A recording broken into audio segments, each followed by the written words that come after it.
September 26 வியாழக்கிழமை சென்னை, காஞ்சிபுரம், செங்கல்பட்டு, பாண்டிச்சேரி இது மாதிரி பார்த்திங்கன்னா ஒட்டுமொத்த பகுதியிலையும் மேகக்கூட்டங்கள் குவிந்து மழையானது பதிவாகி வருகிறது. அதற்கு காரணம் பார்த்திங்கன்னா தொடர்ந்து மேகக்கூட்டங்கள் நம்மளுடைய வடகோடி மாவட்டங்களை நோக்கி நகர்ந்து வருகிறது.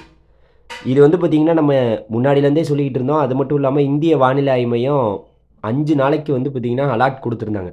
இப்போ வரைக்கும் நம்மளுடைய தமிழகத்தில் குறிப்பாக 26ஆம் தேதி இன்றைக்கியும் மஞ்சள் அலர்ட் கொடுக்கப்பட்டிருக்கு. 26, 27ஆம் தேதியும் மஞ்சள் அலர்ட்டு, 28ஆம் தேதியும் மஞ்சள் அலர்ட்டு, 29ஆம் தேதி வரைக்கும் பார்த்திங்கன்னா நமக்கு மஞ்சள் எச்சரிக்கை கொடுத்துருக்காங்க. 6 சென்டிமீட்டர்லேருந்து 10 சென்டிமீட்டர் வரைக்கும் மழை பெய்யலான்னு சொல்லியிருக்காங்க. மறுபடியும் என்ன இது புதுசாக மழை பெய்யுதுன்னு கேட்டிங்கன்னா, இந்திய வானிலை ஆய்வு மையம் சொல்லிருச்சு முன்னாடியே. நீங்கள் தான் ஒழுங்காக நம்மளுடைய சேனலை பார்க்கலன்னு நினைக்கிறேன். அதனால் இந்த மழைப்பொழிவு மேலும் தொடரும். அடுத்த 2-3 நாட்களுக்கும் தொடரும் என்று சொல்லிவிட்டு விடைபெறுகிறேன். நன்றி, வணக்கம். நன்றி.